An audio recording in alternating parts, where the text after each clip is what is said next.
Chapter 2. Traversing Home. It's been close to a year since the passing of Aiden's father. Rain poured and lightning crashed. Aiden knelt next to his father's tombstone. Megan and Charlie waited in her family van. Aiden helped himself up and walked to the driver's side, tapping on her window. Megan saw the emptiness in his eyes as she rolled it down. "Are you ready to go?"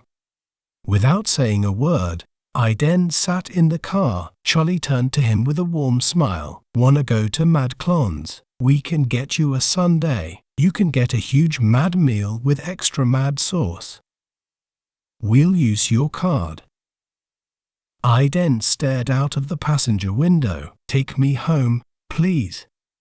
It took all of his strength to look away from his father's grave. Megan fired up the engine and drove out of the cemetery. Aiden watched the rain on his window trickle to the bottom. Charlie looked out of his window with an unfocused gaze as he played with his fingernails. Megan often watched Aiden through the rearview mirror. Traverse the Black Empire, the voices whispered. Defeat the father, slay the mother, witness sacrifice, become omnipotent. Aiden glanced at Megan and Charlie, then covered his face with his hands. Tears filled Megan's eyes once she saw what he did. Aiden wiped his tears and clenched his fists. "I want my revenge. I want Azriel to suffer." Charlie turned to him with a tight-lipped smile. They eventually arrived at the mansion, and Megan parked the car behind the house. She and Charlie closely followed behind Aiden as he walked past the massive pool and made his way toward the back door. They walked inside and saw Seven speaking with a high-ranking Cerberus agent. Seven heard them come in and turned in their direction. "I'm glad you're here, Aiden. Yggdrasil requested our company at the Lion and Phoenix. We'll head out soon." Aiden closed his eyes as he nodded to his friends. Charlie and Megan nodded back. Aiden turned to Seven and crossed his arms. "What does he want this time?" The Cerberus agent glanced at Aiden on his way out. Seven grabbed his bag of candy and searched for his favorite piece. "He wants to talk politics, especially after what you've witnessed." Aiden walked toward the back door. "I'll be waiting outside." He massaged the gap between his brows and wiped the room from his eyes. Thousands of images of Edward flashed through his mind. He stumbled and fell into the cupboard next to him. Megan ran to his aid. "Aiden." She wrapped his arm around her neck and kept him on his feet. Aiden held onto her until he straightened his red plaid jacket and patted himself down. Seven watched as he stuffed his face with candy. Aiden glanced at him, then walked out of the house. Seven walked past Aiden on his way to the car. "Let's go." Aiden saw the car and froze. "Is this yours, Seven?" It was a platinum black Koenigsegg Gemera with a lime green interior. Seven tossed him the keys. "Not mine, kiddo, it's yours. This is a personal gift from the keepers." Aiden put the key into the ignition and revved the engine. Seven grinned as he ate his candy. Aiden pulled out of the driveway and drove to the Lion and Phoenix.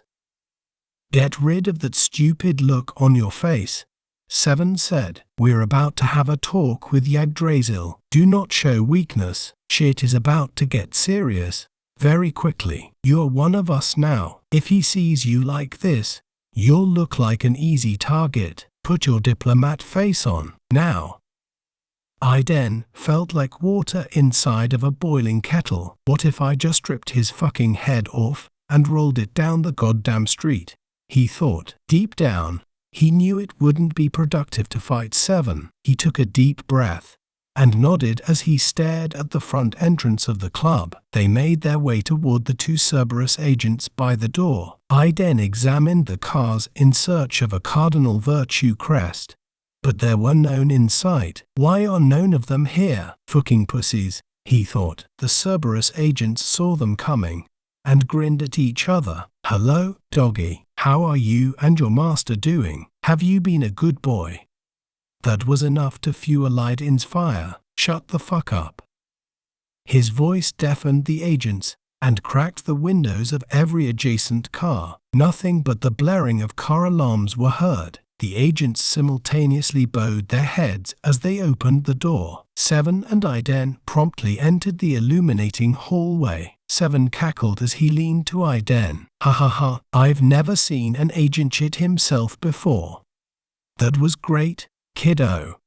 The doors closed behind them. Club music blared out of the surrounding speakers. As he walked along the edge of the dance floor, Iden watched demonic creatures party. He and Seven traversed the main hall and entered the elevator. On their way down, they listened to the faint sound of elevator music. Seven hummed to the music while eating his beloved candy. Iden looked at his watch and stared at the elevator indicator. Once the door opened, they saw a squad of Cerberus agents who continued their investigation. Yggdrasil looked over his shoulder and beckoned them. Good, you are here. Come in, quickly.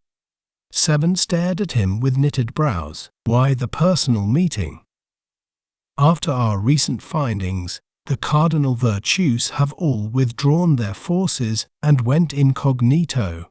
Yggdrasil explained. I haven't banned them from Sanctuary, but I received a message from Casil, who informed me they will not be visiting us anytime soon. This raises a few flags. Who's Casil? Iden asked. Seven turned his head. Casil is the guardian of temperance. Yggdrasil rested his chin on his hand. I believe they know of our findings. If a fight broke loose within these walls, the war would surely be the main focus. Iden looked at Yggdrasil. So what now? My men will investigate further and figure out exactly what is going on, Yggdrasil replied. I will contact you as soon as I get fresh news. Seven bowed his head. As you wish. Thank you for meeting me in person, Yggdrasil said as he returned to his paperwork. The cardinal virtues are not to be trusted until further notice. We cannot afford to give them any opportunities. If you'll be so kind, please excuse me. I need to further investigate this matter with my agents. Seven nodded and left the room with Iden. The elevator doors opened, and they went upstairs. Iden promptly glared at Seven. This is fucking bullshit. Seven smirked as he stared at the floor indicator. I'm going to get my revenge, Iden said. Seven glanced at him and ate a piece of candy. You're a neophyte. Iden clenched his fists. I'm stronger. I'll hunt the cardinal virtues down myself. Spare me your caterwauling, boy, Seven said as he shook the bottom of his paper bag. If you act now, you will die. Then train me, Iden replied. Seven brushed his fingertips onto his suit. He pondered as he looked at the elevator indicator. Let's go home. We'll talk about it once we're there. The elevator doors opened on the main floor. They walked out of the club and got back into the car. Iden fired up the engine. Music played out of the radio. He pulled out of the parking lot and drove through the city. The beautiful sunny day gave Iden a sense of calm. He took his time, enjoying the gorgeous blue sky. They eventually arrived at the mansion and walked inside. I need to speak with the keepers about strategies, Seven explained. I'll grab you once we're finished. Iden made his way to the back of the house. Fine, use me when I'm convenient for you. Seven pointed at him with a piercing glare. Watch your mouth.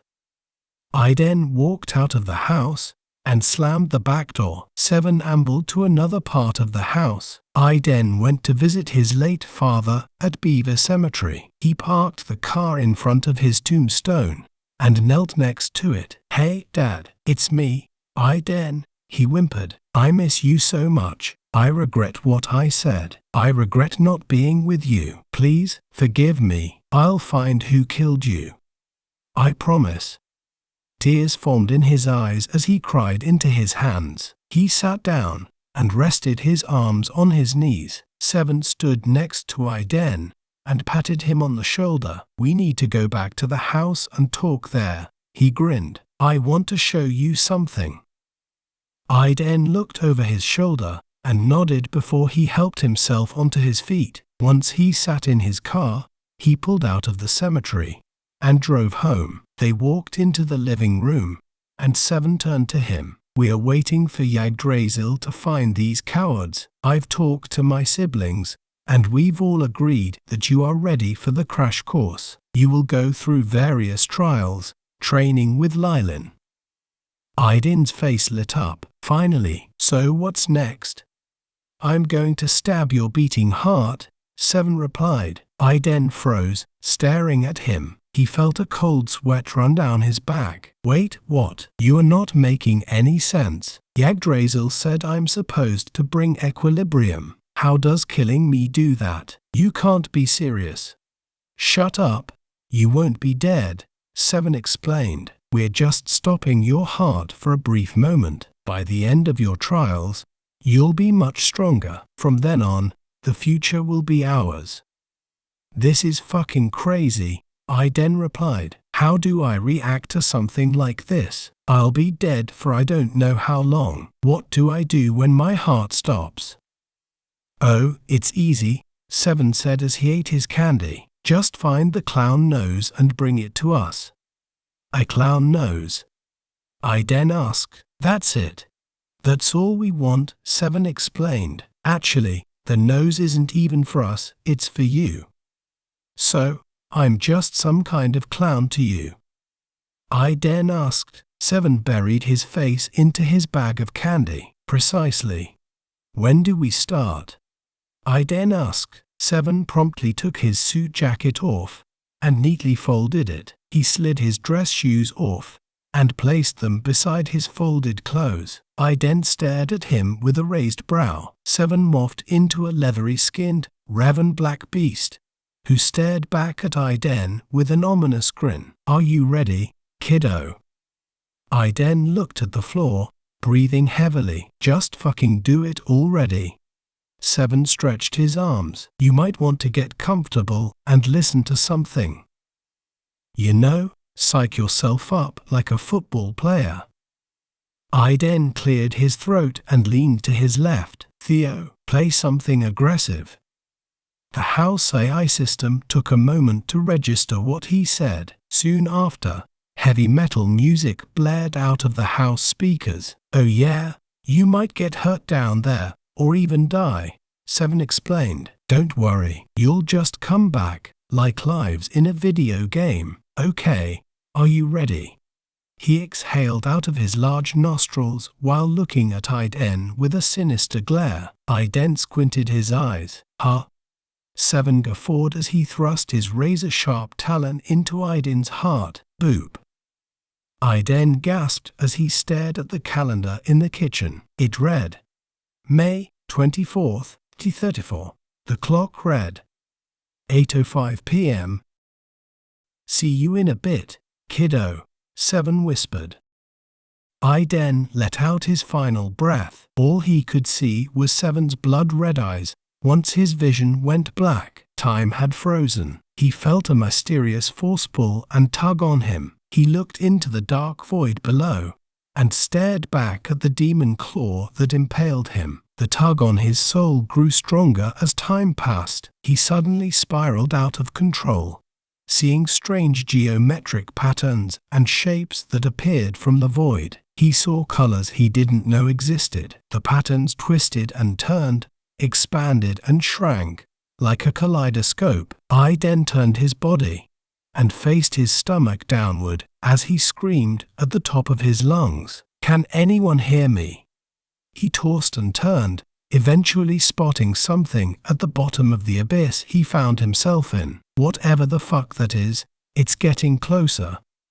Once he was close enough, the object became clear as day. It was a beautiful white lily that shined like a guiding star. Its brilliant light had an invitation no one could decline. He was 15 feet above the lily, before a bed of spears shot out of the ground, each branded with Azrael's crest. "Help!" Aiden cried out. "Somebody help me, please." He closed his eyes and slammed into the spears. He managed to dodge the majority of them, but his thigh and left shoulder were punctured. The final spear was large enough to tear through his neck, decapitating him. The rest of his neck muscles tried their best, but tore apart. His head ricocheted off a spear and tumbled to the ground. He had no choice but to look at the headless body that loomed over him. Blood poured out of the gaping wound in his neck, coating his face. A chime that sounded like an apprehension engine screeched and echoed for thousands of miles. He squeezed his eyes shut and desperately tried to scream, but nothing came out. The tidal wave of echoes tossed and turned him into an endless spiral. The eerie chime finally came to a halt. Aiden opened his eyes, and his head was reattached to his body. He patted himself down from head to toe and frantically scouted the void. Is that my fucking body over there? How am I looking at my headless body? How did I make it down here?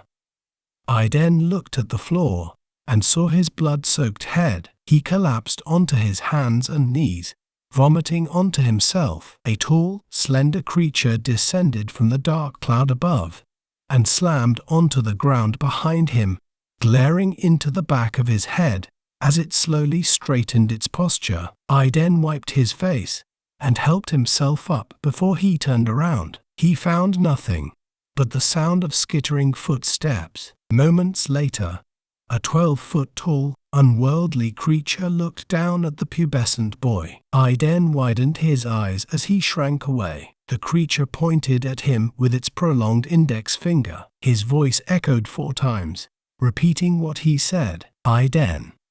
His voice made Aiden jump. I am Thanatos. Bring me the clown's nose and I will set you free. Proceed through the trials. Deliver souls to me. Bring me the nose.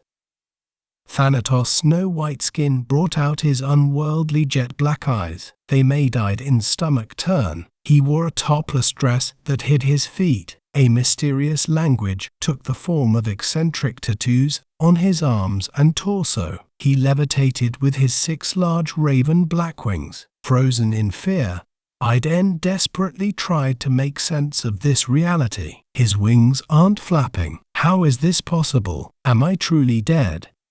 Should you fail, Aiden knew bold, my angels will find and bring you back.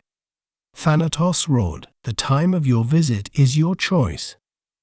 Aiden heard another eerie chime from the dark cloud above. It was a company of withered, naked angels, crying out to their beloved god of death. Thanatos reached for one of his eyes and plucked it from his head. A thick rope of slime was connected between the eye and the socket. Thanatos hovered his hand over Aiden's and handed it to him. The eye perfectly fit in the palm of his hand. A white digital clock appeared in the center of the raven-black eyeball. Thanatos firmly grasped his right arm with his left hand. He tore it off of his body and threw it onto the ground by Aiden's feet. It morphed into an katana before Aiden's eyes. The sword was 50,000 times stronger than 1095 carbon steel. Make haste, young Aiden, Thanatos shouted. You will be rewarded for the souls you feed me. Collect the clown's nose and bring it to me. Aiden picked the sword up and examined its details. Thanatos pointed at Aiden once again. Name your Reaper of Death. His arm grew back moments later. Aiden stared at his sword and pondered. He thought long and hard on a name that would resonate in the minds of his foes. My sword's name will be Snologosta. Thanatos' eyes broadened as he reached for the dark cloud above. In times of need, call upon Snologosta. It will aid you with great zeal. Aiden gazed at Snologosta with reverence. Thanatos ascended to the dark cloud and disappeared. Aiden watched the flock of angels as they followed their master, crying out in unison. He took out the eye of Thanatos and checked the time. It read 6 minutes, 5 seconds. Aiden placed the eye into his sweater pocket and turned around. A light beamed where he stood. Suddenly, a door shot out of the ground. Iden pussyfooted toward the suburban door. He heard whispers leak from its open cracks, and clutched the hilt of Snolligoster before slowly opening it. What he saw on the other side chilled him to the core. It was his father's abandoned house. No one had stepped foot within these walls for many years. Thanatos angels circled above the door with grins on their faces. They watched as Iden struggled with his final step into his late father's household. Iden firmly grasped Snolligoster, then took a deep breath before he ambled into the somber home. Once inside, the door slammed behind him. He promptly turned to the door, tugging on the handle, but the door was sealed shut. He heard a person wheezing upstairs, and quickly turned to look where it was coming from. Iden felt very hot, with a cold sweat dripping down his back. He ambled up the staircase, and held his hand over his mouth to contain any possible sound from coming out. He took his last step on the second floor, and looked down both ends of the hallway. The wheezing came from the west end, and grew louder as Iden approached it. "That's my room," he thought, quivering with each step. He tiptoed toward his childhood room. A sharp pain found its home within his chest. Once Iden made it to the bedroom, he reached for the doorknob. Just before he grabbed it, the floorboards creaked, and the wheezing stopped. He froze and waited for it to pick up once again. Moments had passed before he grew desperate, and looked through the crack in the door.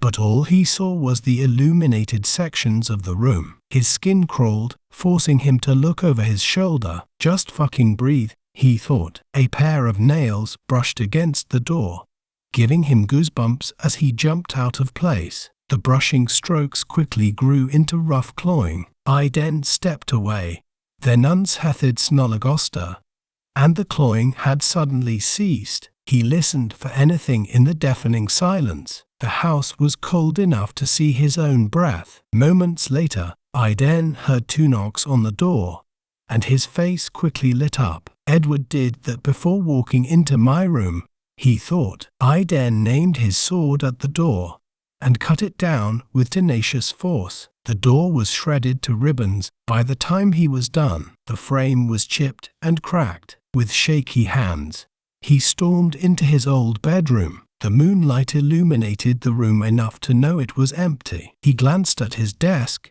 and noticed the floor was scabbed and stained with blood. The creature began wheezing behind him. Iden's head shot up as he stared at the wall in front of him. "Iden," the creature whispered, gasping for air. Iden closed his eyes. A single teardrop beaded down the side of his face. He turned around and saw his withered and broken father. Time wasn't nice to his body, leaving him decayed and rotten. Edward often lost his balance, making it a challenge to stand. His neck cavity had been lacerated. Iden saw his neck muscles move with each passing breath. "Dad," he whimpered. Edward gasped for air as he glared at Iden with his cold, snow-white eyes. Iden tried to leave, but his father stood in the doorway, denying him the luxury. Edward occasionally stomped his heavy foot in an attempt to keep himself up. Iden sheathed Snolligoster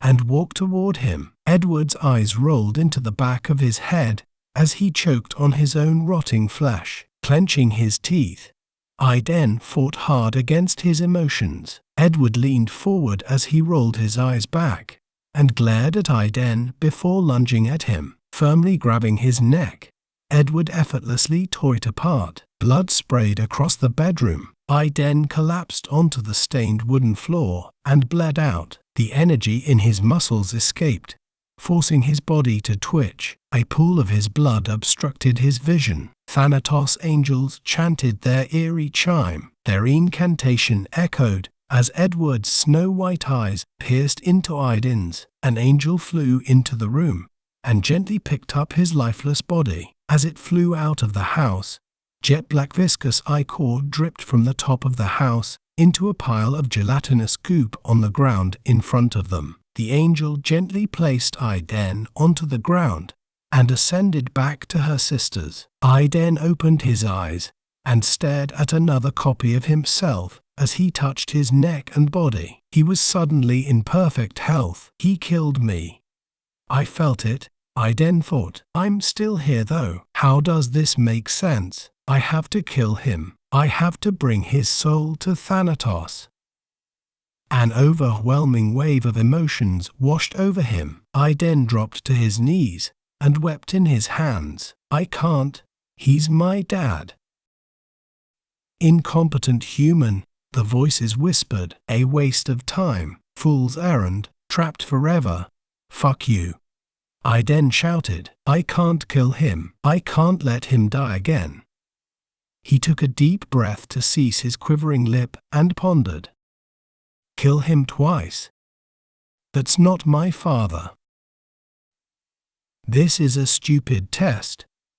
I then held the hilt of his blade and used his sword to help himself up. He charged toward the suburban door that stood in front of him and walked into Edward's house. The door slammed shut and sealed itself. I then scouted the front hall, patiently waiting for his father's wheeze. It suddenly picked up from a different part of his childhood household. He placed Snologosta on the floor and traversed the house without it. I then followed his father's wheezes as it grew louder and froze when it stopped. He carefully looked over his shoulder and walked to the basement entrance in the kitchen. The loud creaking of wooden floorboards followed I then with each step. I then clearly knew Edward was hiding in the basement, and it was obvious that Edward knew I then was in the kitchen. The volume of his wheezing grew louder as he approached the entrance. I then grabbed a ceramic plate from the cupboard and threw it at the bottom of the stairs. His father's eerie breathing pattern ceased once again. 100%, he's got to be down there, I then thought. Filled with anxiety, he ran into the somber basement and looked at every corner. That piercing pain in his chest returned. Again, it was cold enough to see his breath. I then ambled to the center of the basement, dotting a glance in all directions. He checked all of the shadowy areas shrouding the room. I then pulled the Eye of Thanatos out of his pocket and checked it. The eye read 46 minutes, 40 seconds. He slid the eye into his pocket as Edward's wheeze picked up. I then turned and saw his decayed father glaring back at him. Edward bobbed his head as he choked on his saliva. You haven't learned your lesson, you little shit. I missed you, Dad. I had to say goodbye, I then replied. Edward cocked his head to the right. The mixture of blood and saliva dripped out of the open cavity of his neck. Edward convulsed, snapping his body and breaking his bones into place. Live with me forever, son, he said with an ominous grin. You'll learn to love it here. I then grimaced at the thought of being stuck in this hellish reality. You're not real. All of this is bullshit. Edward dry heaved and spat out a black viscous discharge. Oh, let's see if killing you is bullshit. I then clenched his fists as he locked eyes with Edward. Edward lunged at him, screaming at the top of his lungs. I then reached his hand out. Snologosta. Edward ceased, staring at I then with knitted brows. What the fuck did you just say? The sound of tables breaking and glass smashing echoed through the house. Moments later, Snologosta carved its way into the basement, spinning vertically toward Iden with great force. Edward turned, gazing at the sword. Huh! Snologosta returned to Iden's hand with extreme speed, tearing Edward in half with ease. His father's quintessence flew into Snologosta as his body collapsed onto the cement floor. Iden promptly sheathed Snologosta. The house and everything in it turned to specks of dust and violently blew away. Thanatos descended from the dark cloud above, slamming onto the ground in front of Iden. The sonic boom traveled for miles. His flock of angels cried out to him. Thanatos cackled at the sight of Iden's glowing sword and pointed at it with his jet-black talon. Give me the soul. Iden unsheathed Snologosta and aimed the tip of his blade at the omnipotent god of death. Thanatos touched the sword and absorbed the soul of Idin's late father. The giant deity gasped as he bent his body backward. Idin felt great power flow through him. The angels moaned in ecstasy as they circled over them. Yes, Thanatos shouted, I require more. Give me more. The god of death quickly ascended into the infinite darkness and disappeared. Idin sank to the ground and wept into his hands. I can't keep doing this, he cried out. That was too much. You must continue, the voices whispered. Trapped forevermore. Feast on the souls. Idin used Snologosta to support himself onto his feet. A man dressed as a doctor approached him with a warm smile on his face. Hello. Idin's face lit up as he turned to the stranger. Are you real? The man looked off in the distance, scratching his head as he chuckled. Of course I am. My name is Noah. Why are you all the way out here? Idin examined Noah and his newfound surroundings. Oh, I'm staying with Snologosta at the Go Fuck Yourself Inn. Noah smacked and slid his pen into his coat pocket. This might be another test, Idin thought. I can't trust anyone. I've never heard of that place, Noah replied. Is it nearby? If not, you might be fucked. All right, so what do you want? Idin asked. I saw you here, isolated and alone, Noah said as he ambled toward Idin. Why don't you come with me? Well, I don't think I have a choice, Idin replied. Lead the way. Noah nodded with a gentle smile. Right, let's go. He slid his hands into his coat pockets as he walked past Idin. Idin took a deep breath and turned in his direction. Suddenly, an entire city appeared. He clutched the hilt of his sword and followed the doctor. You hungry? Noah asked. The thought of food made Idin's stomach rumble. I've been busy. I completely forgot about food. Noah kept his head forward as he searched through his pocket. We have loads of food at the hospital. You'll get along just fine with Mason. He's just like you. Through his peripheral vision, Idin scouted the area while traversing the massive city with his mysterious new friend. Shiny new cars littered the streets. Houses and businesses were in pristine condition, but not a soul in sight. Noah and Idin plodded through the city. They passed the Rogers Center, down Bremner Boulevard, and made their way to St. Michael's Hospital on Queen Street, West. Noah let out a sigh of relief. Finally, we've made it. He and Idin ambled into a fully functional hospital. The staff made their routes and spoke to patients as they checked their clipboards. Noah gleefully showed Idin the interior of the building. Down there is elderly services. Over there is cardiology. Here is the elevator. The cafeteria is on the floor above us. Feel free to grab whatever you want, Idin. Idin nodded and pressed the button on the elevator panel. The doors opened, and he walked inside. I never told him my name, he thought. Noah smiled until the elevator doors closed. Idin grabbed the hilt of Snologosta and stared at the floor indicator as it climbed to the next number. He shortly arrived on the next floor, and the elevator door opened. Idin aimlessly looked for a cafeteria sign. A mysterious male approached him with knitted brows. Hey, you're Idin, right? I'm Mason. Noah just told me you came looking for food. He's annoying. So happy all the time. Idin nodded as he continued his search for the cafeteria. Yeah, he's a little weird. Mason pointed to the cafeteria and handed him a crisp $20 bill. Where you are looking to go is just over there. Here. It's on me. Idin pinched his lips as he grabbed the money. Thanks. Mason nodded and scratched the back of his head. Don't worry about it. It's nice seeing a new face around here. Idin waved to him and ambled into the cafeteria. The selection of food looked dreadful, something he expected from Forest High.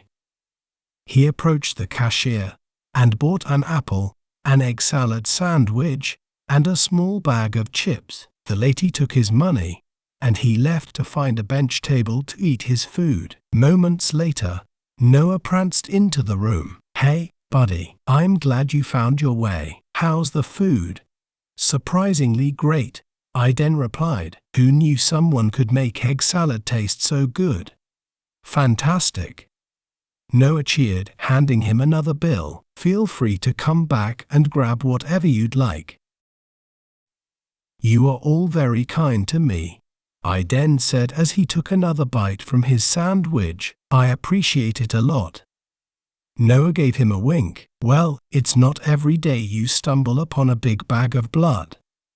Aiden's vision blurred. He suddenly felt warm and woozy. "What? Jesus Christ, the food is finally kicking in," Noah chuckled. "Just let yourself go, buddy. Let's take a seat on the gravy train."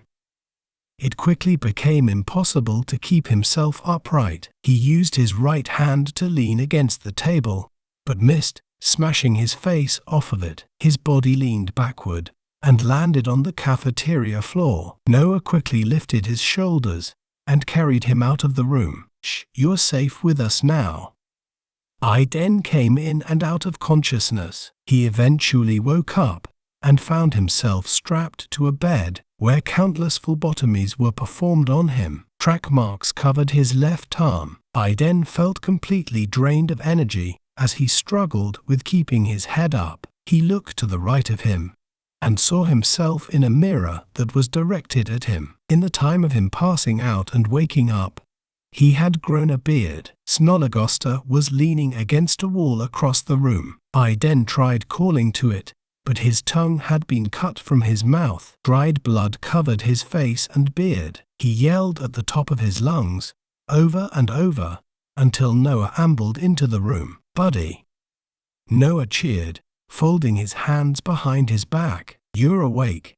Excellent. How are we today? You ingested enough sleepers to kill an elephant. Good on you for trying to save yourself. Didn't quite get there, but I respect it." Aiden tried to spit in Noah's face as he rattled in his bed. Noah stepped back and glared at him with knitted brows. Now, Mr. Newbold, it's no use being impetuous. You wouldn't want me to sew your mouth shut, do you?" Aiden closed his eyes and bit his quivering lip. The fear of repercussion kept him obedient. "If you sit there like a good boy, I'll get you all of the mad clones you want," Noah explained. "Do you like ice cream, Aiden?" "Me too. It's yours if you want it." He paraded around the room with his cheerful demeanor. "You recover at an alarming rate. Essentially an infinite source of potent, delicious blood. Just turn on a faucet and boom. Mother is happy." Tears streamed down Aiden's face as he stared at the man who betrayed him. Noah stepped closer to him and gently caressed his face with the back of his hand. "Don't worry, Aiden. It's okay. You are covered for life. Just give me your blood, and you can have anything you want. Win, win."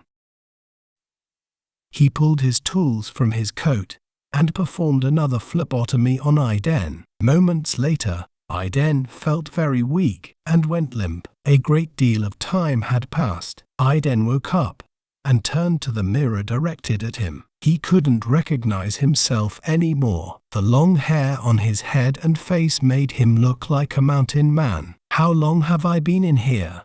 he thought. "You must break free." The voices whispered, "He is coming. You sit against him."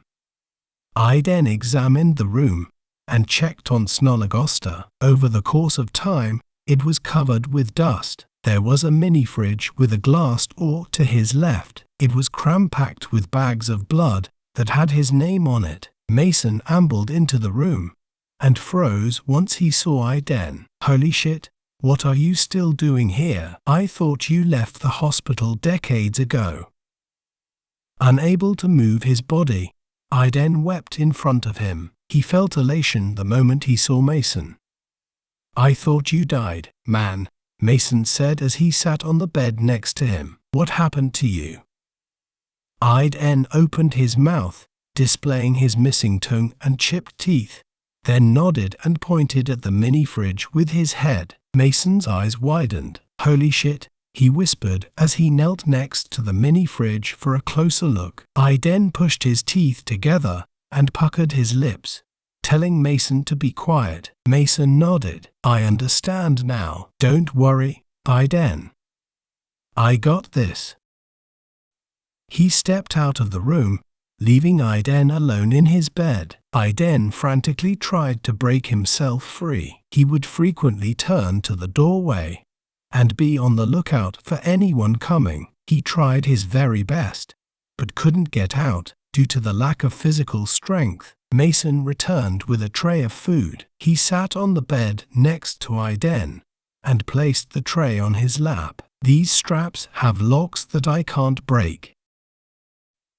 Aiden let out a pronounced sigh. Mason broke off a piece of chocolate-covered wafer stick and patiently fed Aiden. "There you go. You look like you've seen better days.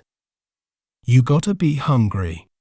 They both heard someone in the hallway. Mason looked over his shoulder. "Hey, I think I found a way to break you free. I'll be right back." Aiden watched him leave, then used the strength he had left in another attempt to break free. A few minutes later, Mason returned with a grin on his face. "So that didn't work, but hey, I found a friend of yours." Noah walked into the room, carrying a clipboard in his hands. "Hey, buddy, did you miss me?"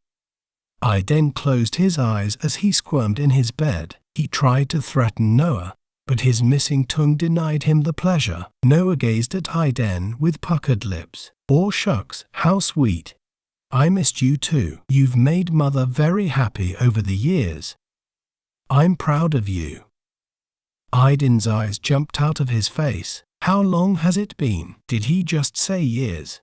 He thought. Noah poured himself a glass of champagne and took a sip from it. "You are my disgusting, withered, little rotting cash cow. You mean so much to me." "Yes, you do. You complete me, Mr. Newbold."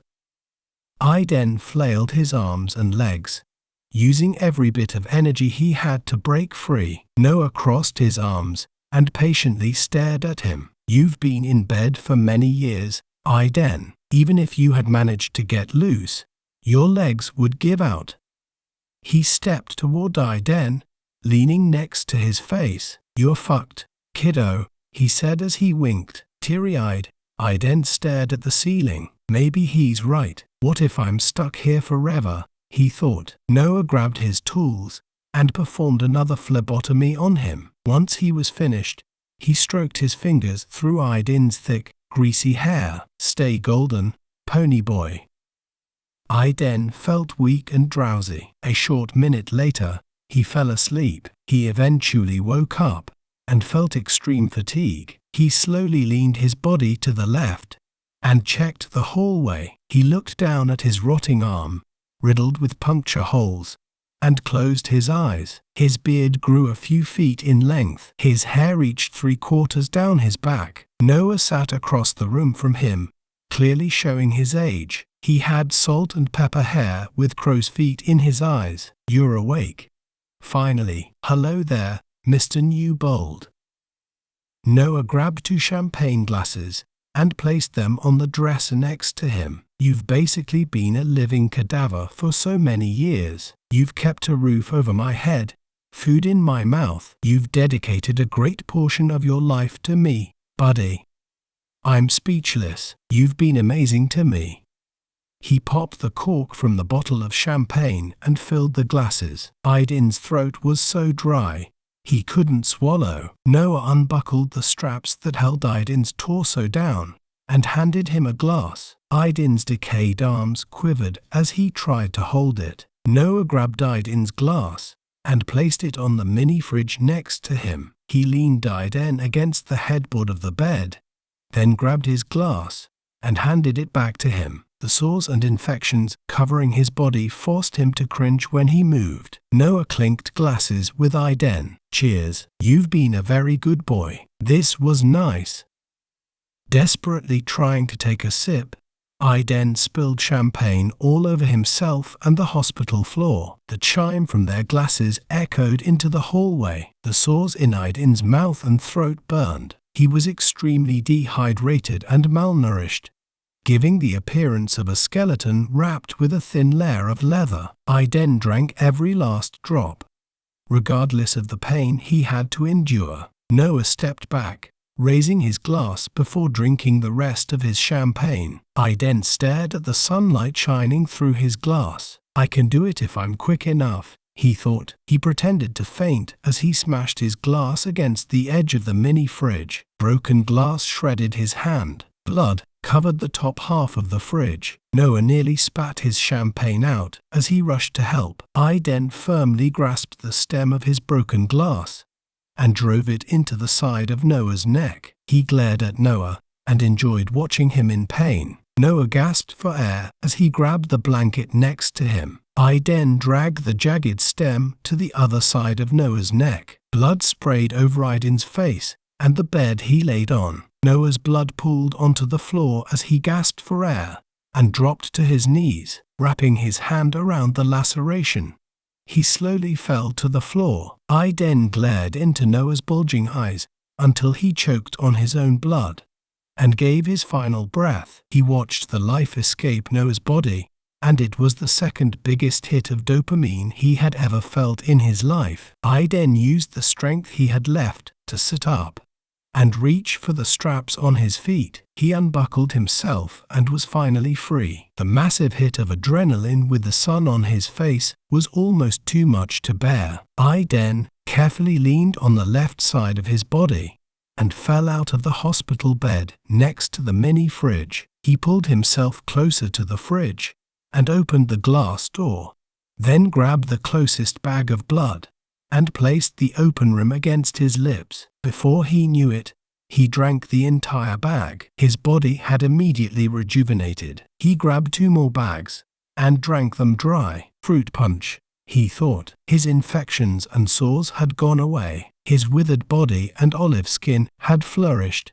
fully restoring itself to the standards of a healthy human. Aiden helped himself onto his feet and walked out of the room with Snollegoster by his side. He looked down both sides of the hallway and started walking. An open bag of his blood streamed into Noah's mouth. The gash in his neck instantly healed. Noah opened his eyes and wiped the blood residue off of his neck, smearing it onto his shirt collar. He looked at Aiden's empty bed and ran out of the room. "Hey, buddy," he shouted, pulling the fire alarm. "Where are you? I thought we were friends."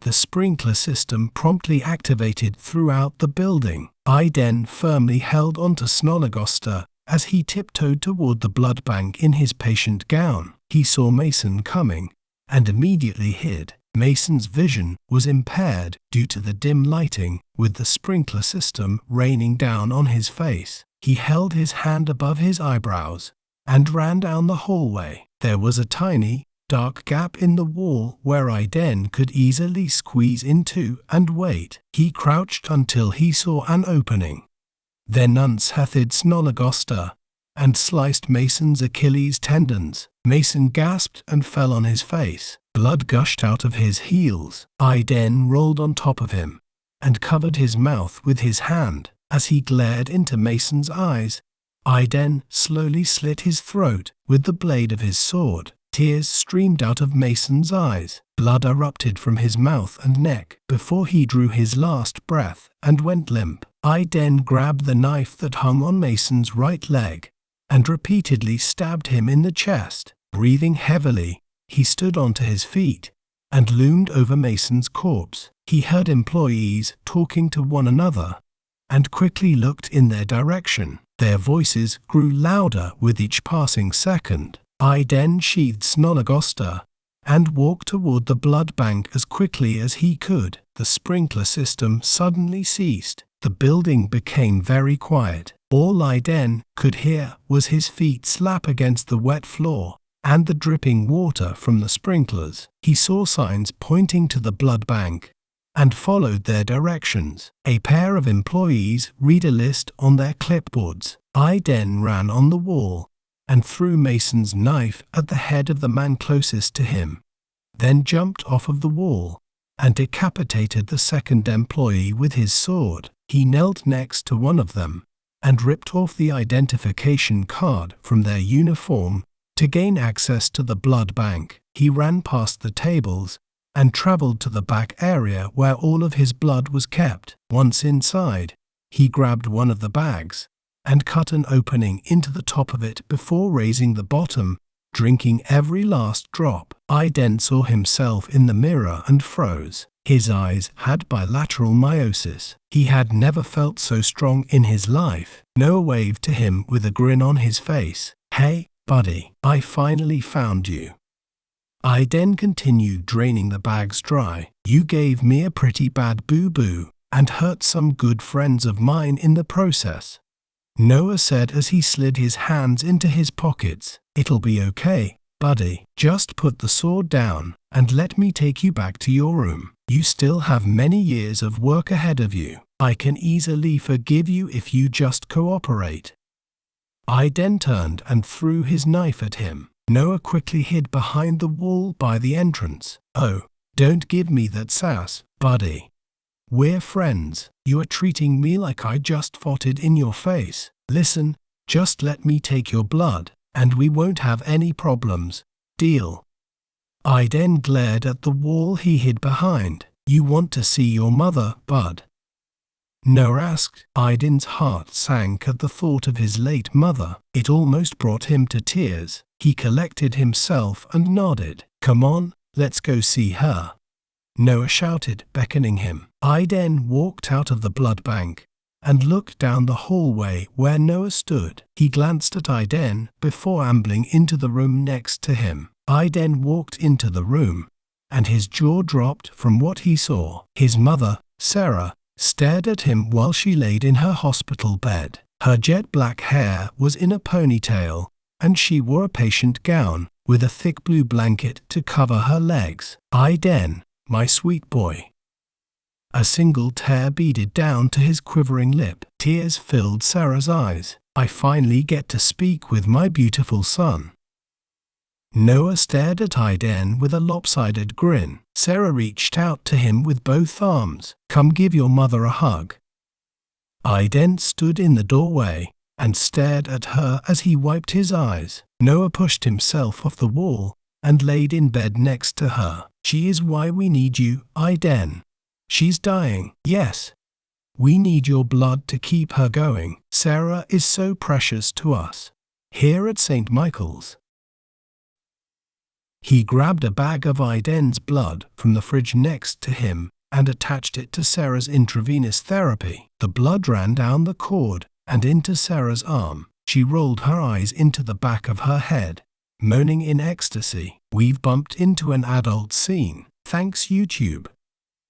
Noah looked at Aiden and winked. Aiden's eyes broadened. He saw nothing but Noah in his tunnel vision. Aiden unsathed Snolagosta and charged at him. Sarah reached out to him. "Aiden, stop." Aiden ceased, resting his razor-sharp blade on Noah's neck. He squinted his eyes as he looked at his mother. "We've bumped into an adult scene. Thanks, YouTube." Locking eyes with Aiden, he wore a shining grin. "Just like Mom used to make," he chuckled. Aiden threw his knife at the last bag of blood on the desk and watched as it drained on the floor. "Aiden, no," Sarah cried out. Noah let out a pronounced sigh. "Here it comes." Sarah levitated over the bed. In a furious rage, she unhinged her jaw and let out an earth-cracking screech. Aiden swiftly jumped out of the room and used the wall for cover. Sarah's screech forcibly threw Noah's body toward the wall next to her. His body was left battered and broken. Miscellaneous hospital tools flew into different sections of his body. Noah fell onto the floor and could barely move. He drew his last breath and accepted death. Sarah levitated to the fridge and licked the blood off the floor. The hair on her head ebbed and flowed as if she was underwater. She lifted Noah's cadaver off the floor and glared into his dull, glassy eyes before she threw his lifeless body into the hallway. "You failed me, you fucking fool." Aiden covered his mouth to mask his heavy breathing. He glanced at Noah and confirmed his death. His head had been twisted 180 degrees. Sarah flew out of the room. "I will enslave you for eternity, you little shit." She scouted both ends of the hallway, but Aiden was nowhere to be seen. She looked for Noah, and his body was also missing. With a half-hearted smile, Sarah violently cocked her head. She screeched once more, shattering all of the glass in the hallway. While she floated down the halls, she mumbled the violent acts she would perform on Aiden, and would often hum to herself with a demented look on her face. She eventually made her way to the blood bank and searched for another bag of Aiden's delicious blood.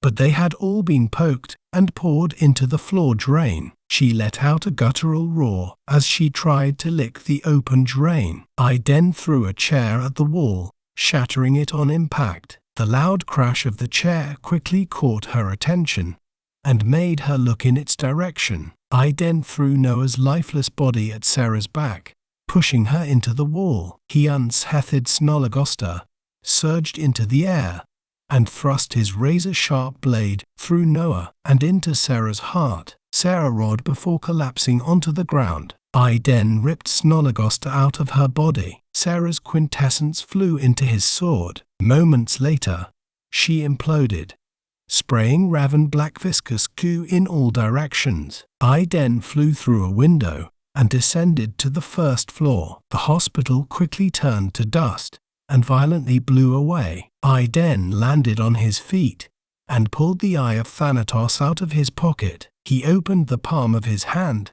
and looked at it. The eye read, 27 years, 7 months, 1 week, 3 days, 8 hours, 32 minutes, and 27 seconds. Aiden dropped to his knees and buried his face in his hands. "What the fuck? I've been a prisoner of that fucking lunatic for 27 years. Tears formed in his eyes and trickled down his face. He grabbed the knife he took from Mason and shaved his face down to stubble. The eerie cry of the angels returned as they circled Aiden, shouting and screeching. Thanatos descended from the dark cloud above and slammed onto the ground. The impact was so loud, it echoed for miles. Thanatos stood onto his feet and pointed at the glowing sword. "Give me the soul." Aiden grabbed his blade and pointed its edge toward the angel of death. The omnipotent deity inhaled his mother's quintessence and arched his back as he rolled his eyes into the back of his head. His angels moaned in ecstasy. Aiden felt a massive wave of power fuel his body. Thanatos' grin brought out the crow's feet in the outer reaches of his eyes. He firmly grasped his left wrist with his right hand and dismembered himself, then threw the hand on the floor by Aiden's feet. Moments later, it took the shape of an Uzi submachine gun. "You have served me well, Aiden, you bold," Thanatos shouted. "I lend my hand to you in times of desperate need."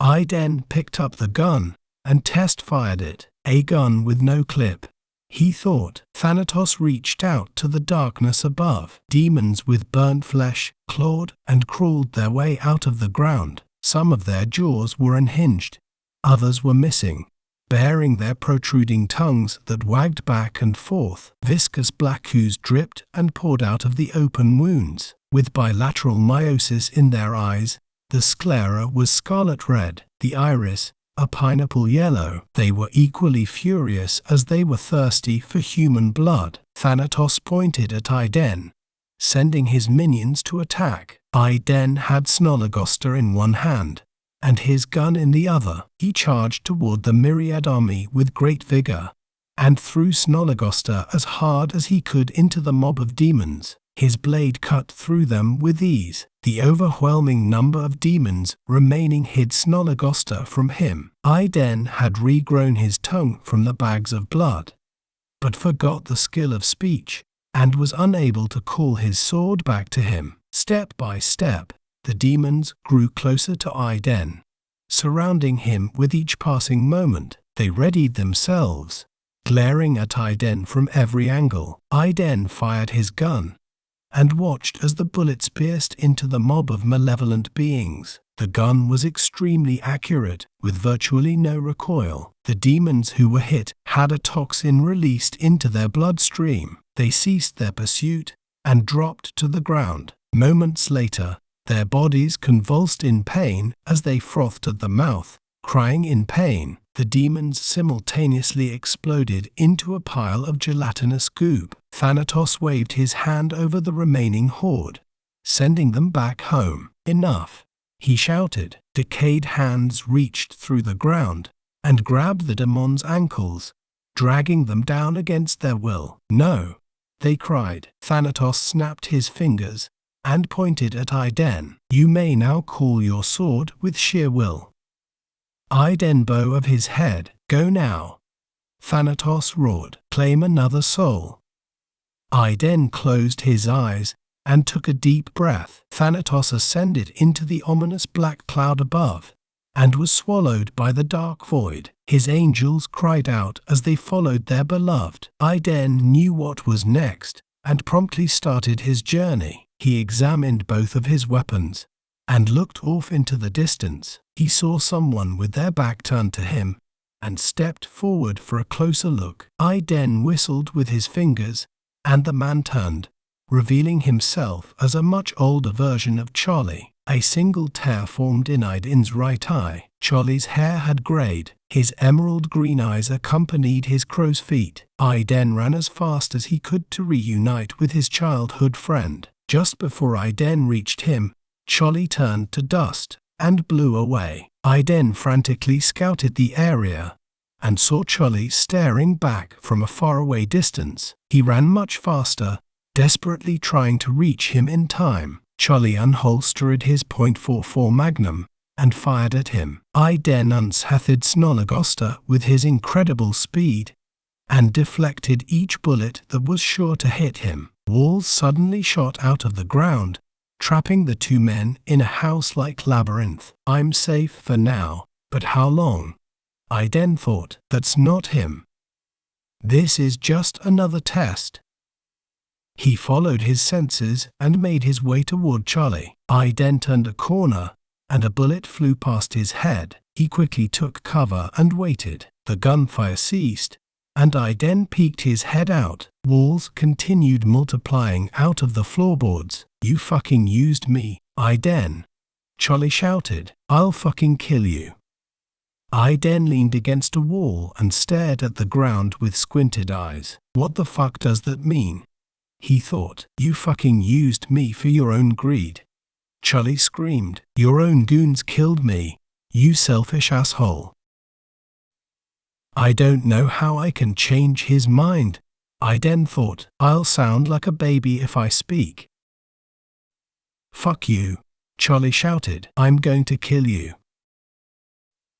A thick green cloud emanated from the corners of his eyes. Charlie reached his arms out and cast a spell. Jet black viscous ichor streamed down the walls. Once it touched the floor, it solidified, taking the shape of innocent-looking children. Iden widened his eyes as he looked in all directions and continued traversing the house in search of his friend. The hallways in this fucking house are endless.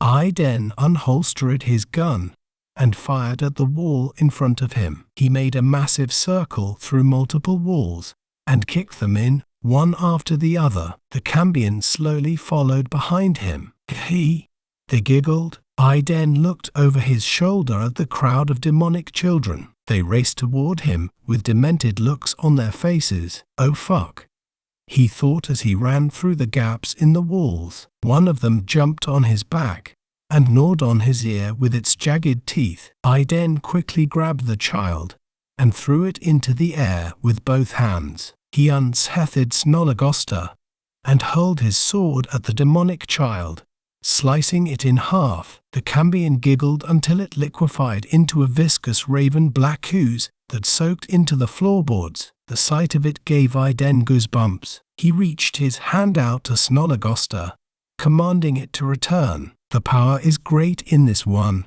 he thought. Iden sheathed Snologosta and traversed the somber building. The rest of the Cambions saw what had happened and shrieked before they disappeared into the house. Iden examined the vents on the walls and floor from afar. He made sure they kept their distance as he continued his search. A few Cambion crept out of the ventilation system. One side N ambled past them. A child turned the corner and ran straight for him. Iden quickly unholstered his gun and fired it. The bullets dug deep into the young girl's chest and released a toxin. She convulsed in pain as she laughed hysterically. Iden ran toward the little girl and drop-kicked her into the wall next to them. Her body exploded into a viscous jet-black paintball of blood that splattered in all directions. The myriad Cambion poured out of the vents, crawling on the walls and ceiling in pursuit of him. Iden aimed his gun at the wall in front of him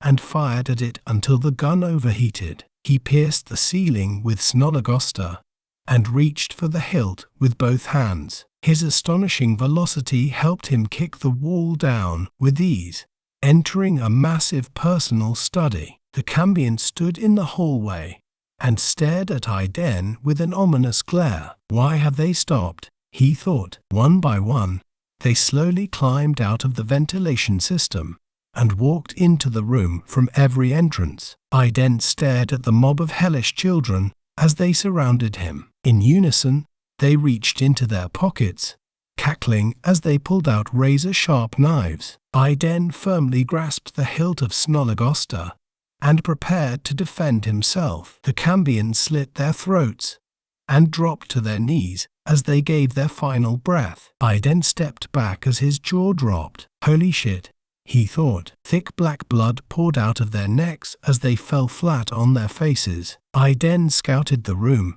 grimacing with a pale face. Their blood slowly gathered to the center of the room and solidified into a massive man with a cow's head. You dare summon me?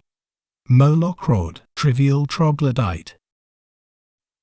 Iden readied himself, gripping the hilt of his blade. He clenched his jaw as he glared at the hellish Minotaur. Moloch cocked his head as he glared back, then beat his chest and let out a deafening battle cry. Presumptuous human. He promptly leaped toward Iden with an open hand and swatted him through multiple layers of the endless building. Hue, Moloch cackled, enamored with his own might. Iden collected himself and spat out a mouthful of blood. He stared at Moloch as he stretched his arm, snapping bones into place. He's too strong, he thought. I don't know if I can fight him. Moloch glared at Iden with an ominous grin, then pointed at him with gritted teeth. You are too weak, filthy human. You cannot kill a god. Iden unsheathed Snologosta and threw it at the omnipotent demon. Moloch effortlessly swatted the sword into the wall next to him. Hue. What an unacceptable excuse for a blade. Iden unholstered his gun and squeezed the trigger until it overheated. Moloch shielded his face with his arms, grunting loudly. His right arm was riddled with bullets. Copious amounts of poison released into the Minotaur's bloodstream. Moloch looked at his arm and watched as it twitched and squirmed. His entire right arm exploded like a bomb. Raven black ooze sprayed in all directions. Moloch screamed in agony. What is this magic? Iden charged at the powerful Minotaur with his remaining strength. Moloch foresaw Iden's plan and clawed his way toward him, letting out a thunderous battle cry. Iden ducked underneath Moloch's muscular arm and commanded Snologosta to return. The moment Snologosta touched his fingertips, Iden clutched the hilt and dismembered Moloch's hand. Black ichor squirted out of his open wound. "No," he cried, "you are not worthy." Iden swiftly decapitated the Minotaur and shot at the head while it was still airborne. The moment Moloch's head hit the floor, it exploded like an overfilled beach ball. Iden thrust Snologosta into the ground and used the hilt as support. Breathing heavily, he clutched the hilt and ripped it out of the floor before he pointed the tip at the monster's corpse. Nothing happened. What? He thought. Why? Seconds later, he was hit with a powerful kick, sending him through multiple walls of the building. The damage he endured was far greater than any of Moloch's attacks. Iden used the strength he had left to crawl away on his hands and knees. Blood leaked from the corner of his mouth. Charlie stood in the gap in the wall. How is he this strong? Iden thought. You've managed to kill Moloch. Good for you, Charlie said. Let's see what you've got.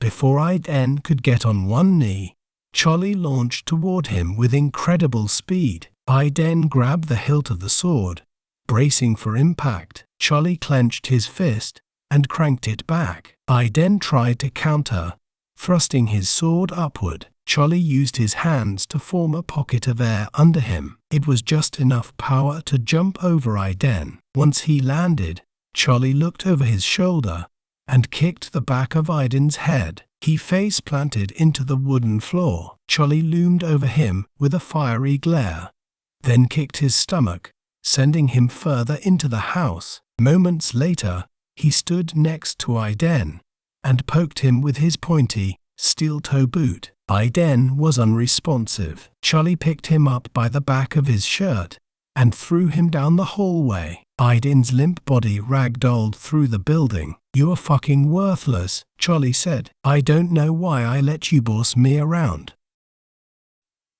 He stared at Iden before he turned and ambled toward the front entrance. Iden gritted his teeth as he slowly pushed himself onto his feet. He took a deep breath before charging at Charlie. Charlie read his every move and swerved to the left, then hit Iden in the face with a hammer kick using all of the power he could muster. Iden crashed into the floor. Charlie lined his stomach up using his fingers, then promptly drop-kicked his torso. Iden flew through another wall. Debris fell from the ceiling, landing on him. His battered body laid on the splintered wooden floor. Blood seeped out of his open mouth. Charlie stared at him with a blank face. "You're too weak, Iden. You cripple yourself by manipulating those closest to you. You're subhuman filth."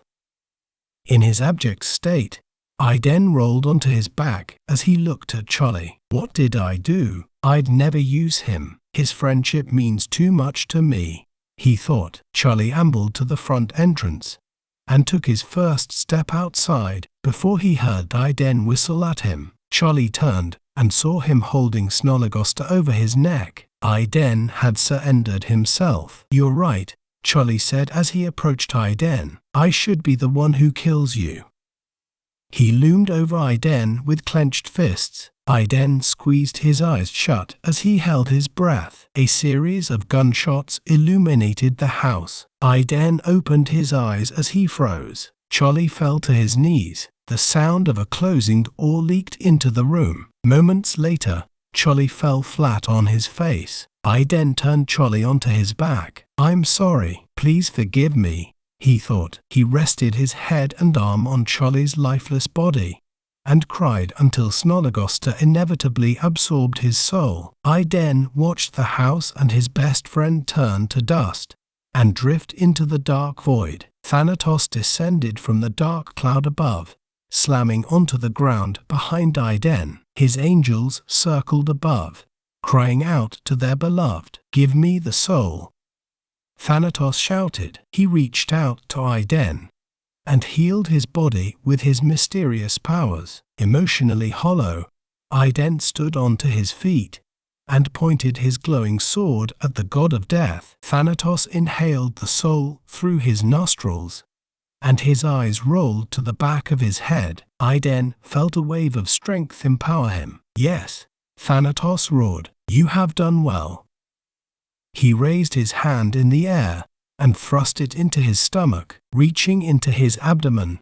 He plucked a bone from his rib cage. Aiden squinted his eyes as he watched. Thanatos slowly lowered his hand in front of Aiden and uncurled his fingers. Take this, Aiden, you bold. You will need this in your next trial. I can't do this anymore, Aiden cried. Please, let me out. I'm tired. I don't want this anymore. He realized he spoke for the first time in many years. Thanatos broadened his eyes as he cackled. His angels laughed with him. Aiden raised the inside corners of his brows. Thanatos' laughter ceased as he pointed at him. What kept you living all this time? What gave you motivation? In these planes of existence, humankind will always fight for something. Heroes and cowards. Puny ants in the aquarium. You cannot do this. Complete your trials and feed me souls, or relive your worst nightmares forevermore. Aiden heard his body crack and pop as he stretched. Thanatos cackled as he dropped the bone by Aiden's feet. He ascended toward the dark cloud above and disappeared into the eternal darkness. His angels cried out as they chased after him. Aiden reached for the bone and examined it in his hand. The bone multiplied before his eyes. What is the point of these? Does he think I'm a dog? A woman loudly wept behind him. Aiden turned and was suddenly in the center of a foggy bog. He slid the bones into his right leg pocket and traversed the new realm he found himself in. Aiden clutched the hilt of his sword as he scouted the area. Branches snapped and bubbles in the water popped. He stared at the murky water and watched ripples travel from one spot to the next. Once he stepped into the water, it quickly rose to his waist. The more he traversed the foggy swamp, the louder the woman became. After 20 minutes of dragging himself through the water, Aiden eventually saw the silhouette of the woman. She was on her knees, with her face buried into her hands. Aiden clapped his hands twice to get her attention. She stood onto her feet and looked over her shoulder. It was Megan, and she looked hopelessly lost. Aiden widened his eyes as his heart raced. What the fuck is she doing here? Please, no. Megan saw him, and her jaw dropped. Aiden took his first step on land and emptied his shoes. Megan squealed as she ran toward him with open arms. Aiden, what are you doing here? Aiden asked. How did you get here? Megan squinted her eyes. Why do you sound like that? I'm learning how to speak again, Aiden replied. It's a long story. Megan wrapped her arms around him as tight as she could, looking up at him in disbelief. Aiden squeezed his eyes shut and bit his quivering lip. When they let go of each other, he took a deep breath. Is there shelter nearby?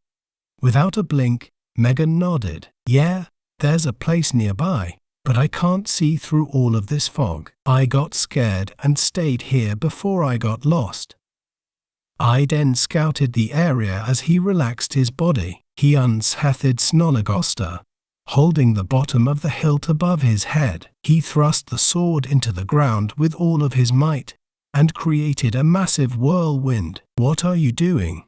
Megan shouted. Moments later, the heavy winds gently ceased, the fog cleared up, and the vast bog became visible. Megan gazed into the distance and started walking. Right over here, she said, beckoning him. They traversed the majority of the massive bog on their way to the shelter. The cawing of crows and flapping of wings echoed as they passed by. Aiden saw two ravens that sat side by side on a branch. One was black as night, the other was albino. The two ravens watched the couple for a brief moment before flying away. A light drizzle turned into pouring rain. They had managed to reach their destination without getting drenched. Once they walked inside, Megan took his red plaid jacket and placed it on the coat rack. Make yourself at home, babe. I'll get you a blanket and fix us up some soup. Aiden nodded and walked into the living room. Megan ambled to the second floor and disappeared. He sat on one of the chairs and let out a sigh of relief. Finally, a place to rest.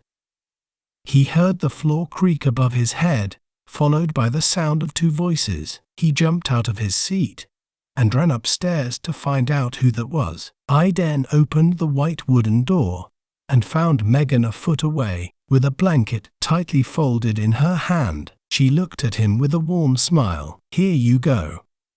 Aiden scouted the room, and everything was tightly knit and in its place. He looked at her and took the blanket out of her hands. Megan walked past him on her way to the kitchen. "It's time for my famous soup. Haha, keep yourself busy while I make us some food."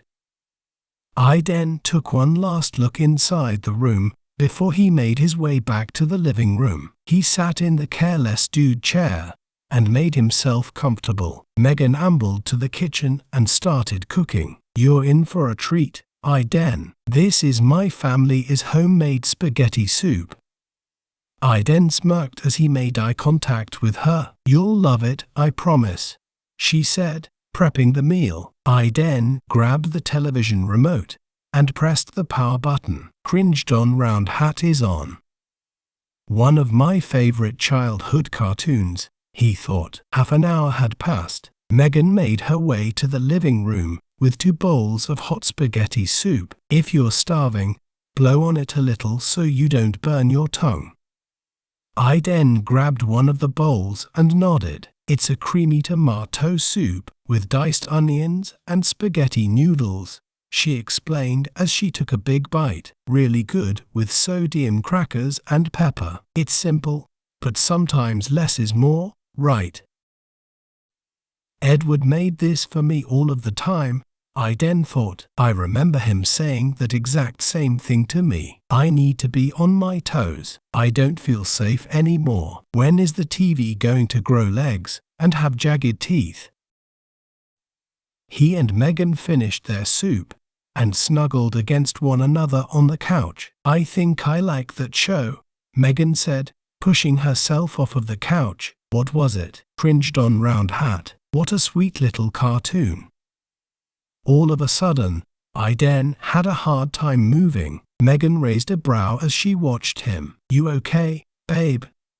Aiden fought to keep himself awake and stood on his feet. "What the fuck is?" He collapsed onto the coffee table, completely breaking it.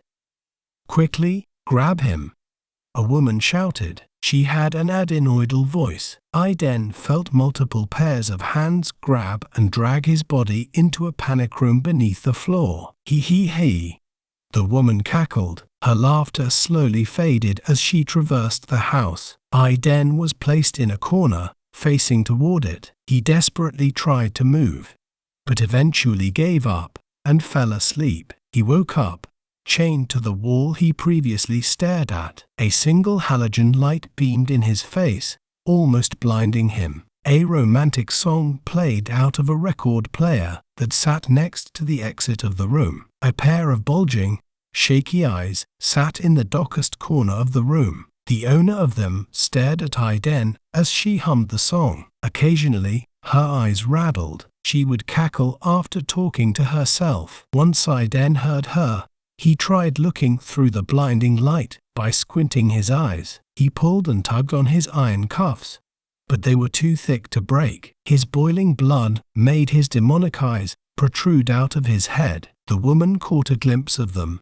and gasped in a blind panic. She jumped out of the shadows, revealing herself. She was mostly naked with long disheveled hair, pendulous breasts, and claws. Her skin was candy red. She had large fangs for teeth and goggle-eyed with a long protruding tongue. She slithered into a dark corner of the somber room. "Don't look at me," she screamed. Aiden rapidly blinked as he locked eyes with her. It was as if she flicked a switch in her head and suddenly had a tranquil demeanor. "Do you like this song, Aiden?"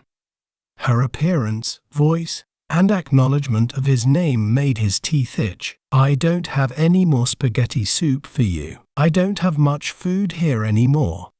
She never blinked, and constantly rattled her head when she talked. I have an idea though. I can make you happy. I know how to make you stay. Aiden grimaced and looked away. I am Rangda, she said, cackling. You will learn to love me, Aiden. Rangda quickly crawled on her hands and feet as she climbed the staircase and exited the room. The floor above his head creaked with each passing step. Aiden examined the room in search of his sword, but it was nowhere in sight. After using his mind to call for Snologosta, he heard miscellaneous household items smash and break in a distant room. Aiden let out a sigh of relief once he knew for certain that his sword was in the house. His phenomenal blade cut through everything on its way toward him. He desperately tried to rip the chains out of the wall, but there had been some kind of magical spell that suppressed his demonic power. Snologosta flew out of the wall and tore through the bottom right section of his torso. The pipes hissed and water poured into the room. Blood squirted out of his stomach. As time went on, his strength fleeted from him. He suddenly heard a faint echo of a woman shrieking and stared at the staircase. It kept him alert. The more he struggled to break free, the more blood gushed out of his open wound. He stopped fighting and hung from the wall, dejected. Before he knew it, the pouring water rose to his knees. The sound of heavy feet tramped through the house until Aiden saw Rangda at the top of the staircase. She skipped down the stairs on her hands and feet and stood in front of him as she examined the destruction he had manifested in his chained prison. Rangda turned to him, rattling her head. Oh, Aiden. Without hesitation, Aiden spat in her face. Rangda guffawed, running her pendulous claws through his hair. I'll fix you up, don't you worry. She plugged his nose with her fingers and force-fed him a pill that put him to sleep. Still chained to the wall, Aiden woke up and stared at his wound. It had been carefully bandaged and cared for. The wall and pipes had also been fixed. The raising water magically disappeared. The lack of a drain system led him to confusion. He took a deep breath and collected himself before he noticed the newly installed steel table just a few feet from him. His gun, the Eye of Thanatos, and the bones laid on top of it. Snologosta sat in a distant corner of the room. The eye looked at him as it blinked. It read, 27 years, 7 months, 3 weeks, 23 days, 13 hours, 54 minutes, and 7 seconds. Aiden heard light footsteps travel across the floor above him. With each step, dust and debris fell through the floorboards. The halogen light beamed on him. It forced him to stare at the cracked cement floor. He looked at the ajod or at the top of the stairs and saw a woman who stared back at him. The door slowly opened the rest of the way, and she elegantly approached him, revealing herself. Why? Aiden asked. Why? With a lopsided grin, Megan cleared the steel table of Aiden's belongings. Shh, don't ruin this for me. We've bumped into an adult scene. Thanks, YouTube. Aiden almost entirely tore the chains from the wall. Stop fucking with me, he screamed. Why? Tell me why. Megan jumped off the table and got in his face with watery eyes. You came on her face when I was right in front of you. You let Snow take them. You never cared about them. You never loved me. Aiden knitted his brows as he stared at her. Who the fuck is Snow? Whose face did I come on? Megan shook her head and walked upstairs. No. Aiden shouted. Come back. Megan reached the top of the stairs and slammed the door. Aiden pulled and tugged on his cuffs. His wrists were fractured and covered with contusions. Rangda crawled toward him with a syringe in her mouth. She promptly stood onto her feet and pierced a section of his neck with the needle. It wasn't long before Aiden passed out and went limp. He woke up and looked at the Eye of Thanatos. It read, 27 years, 8 months, 1 week, 15 days, 21 hours, 6 minutes, and 0 seconds. I then examined the room for abnormalities. It looked untampered with. Heavy footsteps ran across the floorboards and stopped at the front entrance. Rangda crawled into the room like a spider, skipping across the ceiling with her claws until she landed on her feet in front of him. I've always wanted to live with an attractive boy. My hospitality has been egregious. My apologies. She dug her claws into his left foot and tore at the flesh. You must abide by me. I warn you, do not be apoplectic with me or it will be your undoing. I then cried in agony. Rangda faced the entrance of the room. Bring him to me. Megan ambled down the stairs with a baby in a basket. Rangda stared at Aiden with a sharp, ominous look. This is the child that you bring into this world on the day you murder him. With your foot, she said, pausing as she cackled. Aiden locked eyes with her as he grimaced. Rangda got in his face. He will be tortured and tormented for eternity. Aiden's lips quivered as he stared at the basket. He closed his teary eyes and shook his head. Rangda glared at him with a dimpled grin. She turned to the basket and pointed at it. Look at what I have here, Aiden, some fresh meat. Cold sweat trickled down his pale face. What the fuck are you going to do?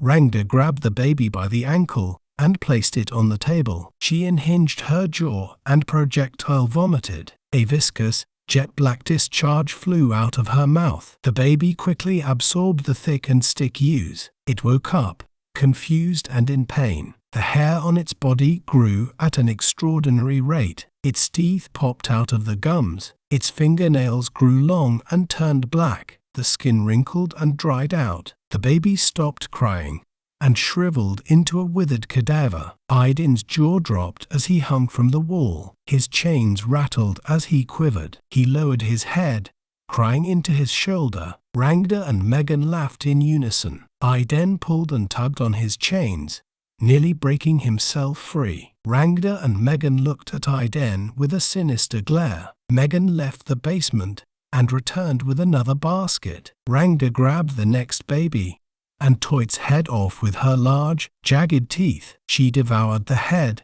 and drained its blood over Aiden's face. He choked, gasping for air until he threw up on himself. Rangda and Megan looked at each other as they laughed once again. Aiden glared at them with his demonic eyes as he ordered Snologosta to attack. Rangda sensed the sword and surged to the ceiling. Snologosta ricocheted off the wall and sliced through Megan's head. She stared at him and blinked before the top half of her head slid off her shoulders. Her body dropped to its knees and fell flat on the rest of her face. The sword ricocheted once again and tapped the bones that laid in the corner of the room. The bone flew, hitting Rangda in the face. She dropped from the ceiling, slamming onto the cement floor. She quickly helped herself up and stared at Aiden with a cowardly disposition. Moments later, she let out a guttural roar and launched at him. Aiden scrunched his face,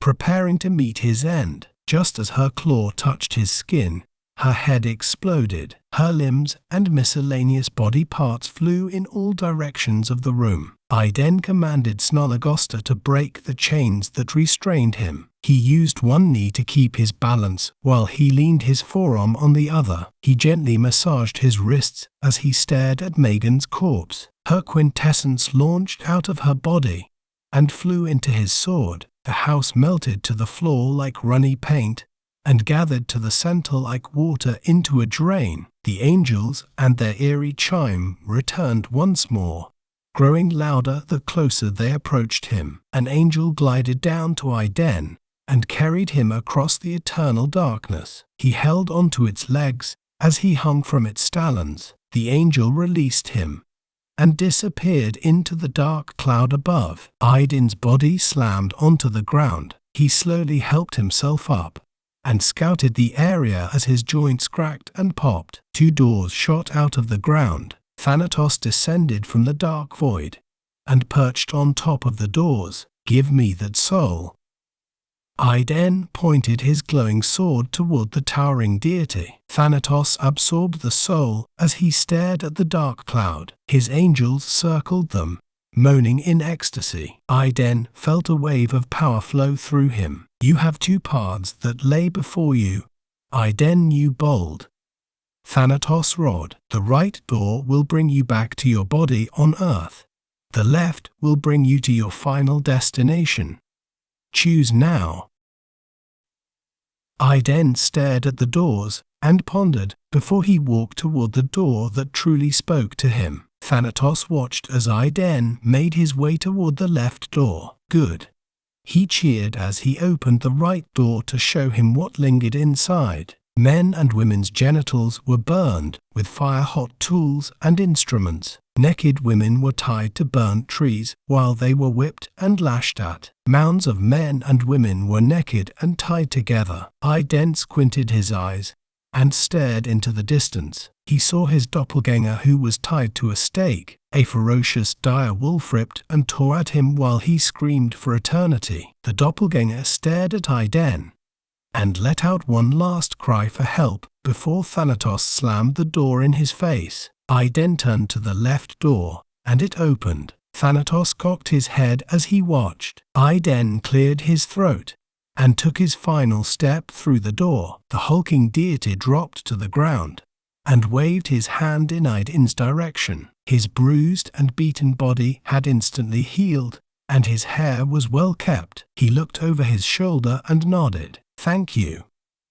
Thanatos ascended into the dark cloud above and disappeared. The door slammed shut and sealed itself. Iden journeyed through the new realm in search of the dreaded clown nose. The challenges in this new hellscape fueled and motivated him. He heeded his sword's thirst for souls and challenged anyone who dared to face him. Let your desires wash over you, the voices whispered. Give in to temptation, become a god. With Snologosta by his side, Iden was convinced that his visit wouldn't be brief. He traversed demolished cities, burned to ash by eternal fires, and forests that burned forevermore. No matter where he went, billions of bloodthirsty demons glared at him like it was their first meal. It took Iden 15 years before even a fraction of his itch was scratched. No matter how strong or weak his foes were, he always bested them, claiming their lifeblood. Every kill felt like a cold beer on a hot day. His hair grayed and his skin aged, looking wrinkled, pale and clear. It showed signs of elastosis. His vision worsened in his old age, but he thrived in this desolate hellscape. Iden traveled across a mountain and found a tunnel that led to a pit in its center. There laid countless souls, tormented by an eternal army of locusts. He climbed down